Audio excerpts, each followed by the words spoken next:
Hello दोस्तों, आज की इस कहानी में आप सभी का स्वागत है। मेरा नाम अमृता है और मेरी उम्र 24 साल है और मैं चंडीगढ़ की रहने वाली हूँ। मेरे परिवार में 4 सदस्य हैं, जिसमें मैं और मेरे भैया और मम्मी और पापा हैं।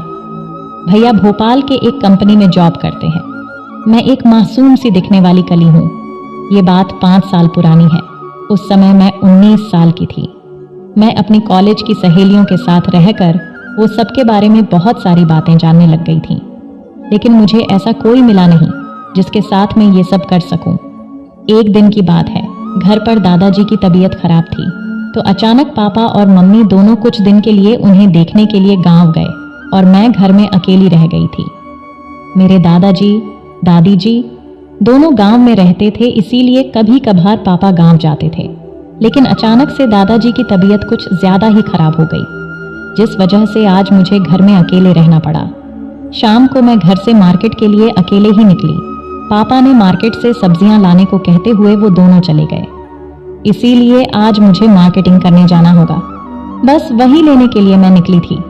आते हुए कॉलेज का फ्रेंड कृष मिल गया और कहा, अरे अमृता, कैसी हो? मैंने कहा, सब बढ़िया है। तुम यहाँ कैसे? कृष मेरे कॉलेज में ही पढ़ता है और मेरे से सीनियर क्लास का लड़का है।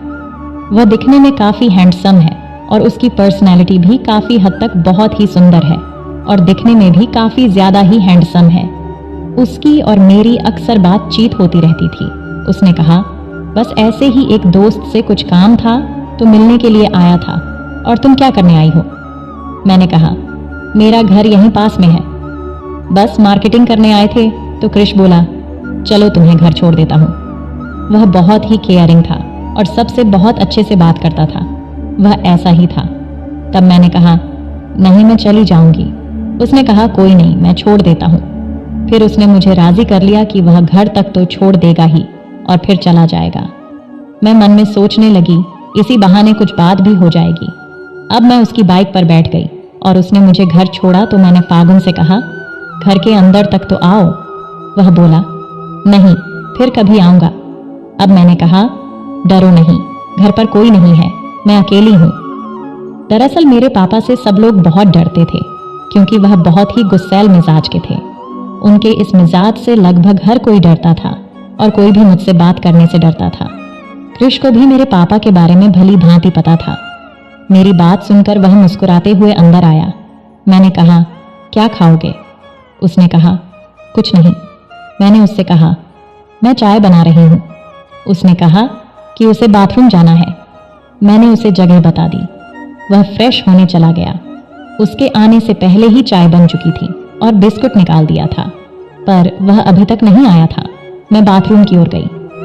मैंने दरवाज़ा खटखटाने की कोशिश की तो दरवाज़ा खुला हुआ था। तब मैंने देखा तो उसे देखते ही मैं चौंक गई और बाहर आ गई। उसने मुझे देखा और वह भी हड़बड़ा गया। फिर वह बाहर आया और उसने कहा, सॉरी अमृता, मुझे माफ़ कर दो। उसने मेरा हाथ पकड़ा और कहा, यह बात तुम किसी को मत बताना।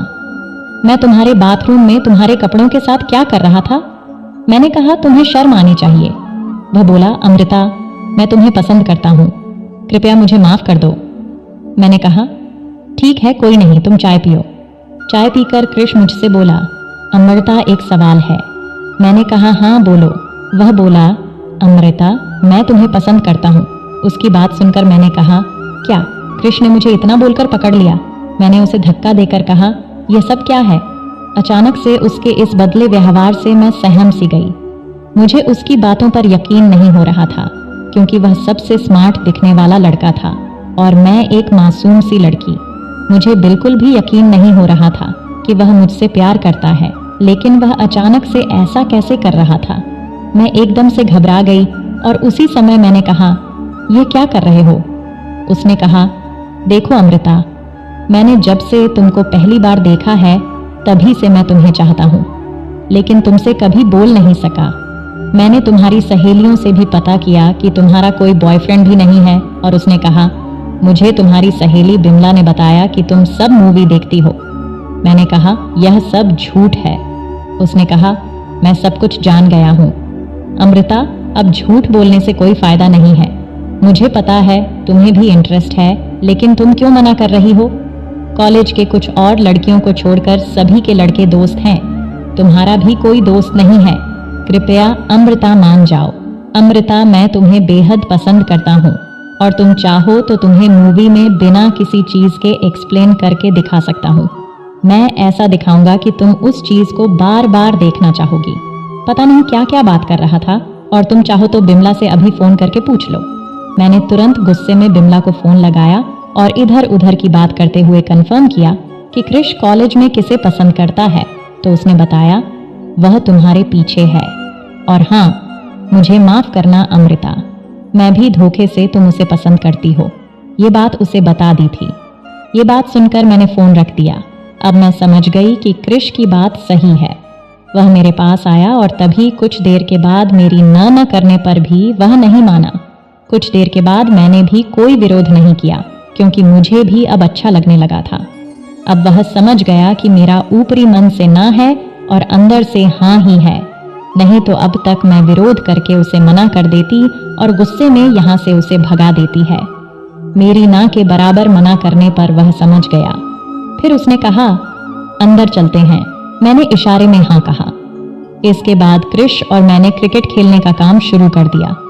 मुझे काम का आनंद लेने में काफी मजा आ रहा था और यह काम का अनुभव पहली बार मालूम हुआ था, इसलिए मुझे बहुत अच्छा लग रहा था और बहुत जल्दी जल्दी काम किए।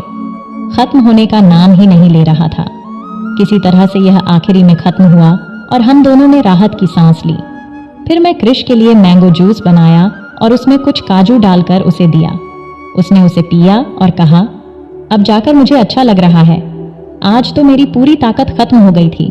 सच कहूं अमृता, तो मुझे बहुत अच्छा लगा। यह पल मैं हमेशा याद रखूंगा। फिर मैंने दोपहर के 2 बजे का खाना खाया और तभी उसने कॉल किया और हमारी बात शुरू हुई। उसने कहा, आज जो हमने साथ में टाइम बिताए, सच में अमृता मुझे बहुत याद आ रही है कि मेरे आंखों के नजरों के सामने आ रहा है। मन कर रहा है फिर से आ जाऊं। मैंने कहा, अच्छा जी, आपकी इन्फॉर्मेशन के लिए बता दूं कि आज पापा का फोन आया था। वह आज घर नहीं आएंगे क्योंकि दादाजी की तबीयत अभी अच्छे से सही नहीं हुई है। उन्हें अस्पताल में रखना पड़ा है, इसलिए वह अभी 9-10 दिनों के लिए वहीं पर रहेंगे। इतना सुनते ही क्रिश खुशी से उछल पड़ा और कहने लगा, सच में अमृता, मैं तो यही सुनना चाहता था। और उसने कहा, कब रात हो और हम दोनों को यह कठिन समय काटना पड़े। हम दोनों ने जब तक रात नहीं हुए तब तक फोन में बात करते रहे, क्योंकि हम दोनों को इंतजार करना बहुत भारी लग रहा था। जैसे ही रात हो गई वह मेरे घर आया और आज मैंने उसके पसंद का खाना बनाया हुआ था। हम दोनों ने साथ में मिलकर खाना खाया और आज के दिन को यादगार तो हमने बना ही दिया था। अब बारी थी रात की। वह आज मेरे घर में रुक गया और अपने घर में फ्रेंड के घर पढ़ाई का बहाना लगाकर बता दिया। और आज हमने न ही समय का ध्यान दिया और न ही किसी चीज का। आज तो बस हम दोनों को साथ टाइम बिताना है और बस बात होती रही। प्यार है ही ऐसा चीज कि कुछ नजर नहीं आता, कुछ भी नहीं। यही हमारे साथ हो रहा था। हम दोनों ने उस पल को बहुत बारीकी से एंजॉय किया। तो दोस्तों, वीडियो अच्छी लगी हो तो चैनल को सब्सक्राइब जरूर कर देना। धन्यवाद।